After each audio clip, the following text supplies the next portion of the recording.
Bonjour à tous, alors aujourd'hui nous allons voir comment débâcher et rebâcher une remorque. Alors très important, lors de la manutention, nous avons toujours besoin d'une paire de gants, d'un gilet jaune si le protocole de sécurité l'impose, ainsi que des chaussures de sécurité obligatoires.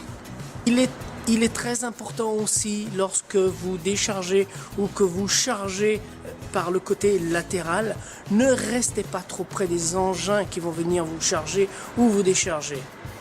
Il arrive des accidents très graves lors du chargement et déchargement. Alors pour débâcher, nous allons bien sûr retirer les sangles tout au long de la remorque, comme vous pouvez le voir ici. Alors ici à l'extrémité du véhicule, donc à l'arrière, nous avons ici cette poignée. Donc le petit crochet qui se trouve ici, nous allons le tirer vers nous et nous allons pouvoir ramener la poignée ainsi. Et vous allez voir, ça va faire clac. Voilà, le système est ouvert. Donc ici je me trouve à l'autre extrémité, au tablier de la remorque. Et nous avons aussi cette poignée là. Voilà, je l'ai décrochée et elle est déverrouillée. Nous allons ensuite pouvoir déboîter le montant qui se trouve ici, l'enlever de son axe pour pouvoir ouvrir la bâche.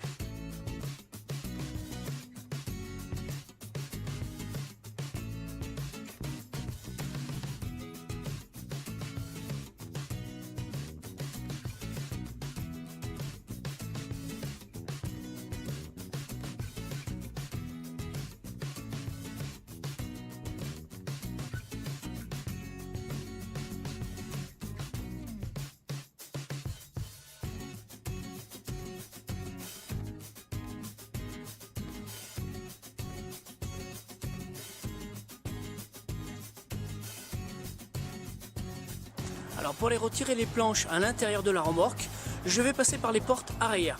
Je vais utiliser l'échelle de façon à ne pas tomber et à ne pas me blesser. J'utilise bien sûr les gants pour ouvrir les portes.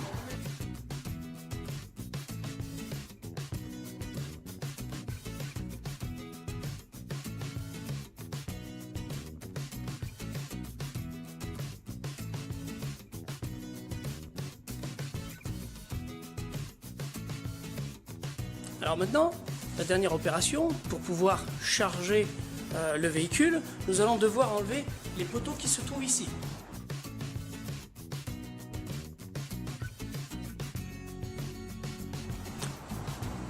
Donc la remorque est ainsi prête à être chargée. Donc les poteaux ont été éloignés vers l'arrière de la remorque pour libérer l'espace. Les planches ont été déposées délicatement au sol. Ne pas jeter les planches afin d'éviter de les casser, bien sûr. Et nous allons pouvoir commencer le chargement en s'éloignant des engins de chargement. Alors lorsque le chargement sera à moitié effectué, nous allons remettre les poteaux en place, les planches en place, et nous allons ensuite tirer le rideau juste à l'extrémité du tablier afin de libérer l'espace à l'arrière et pouvoir charger dans de bonnes conditions.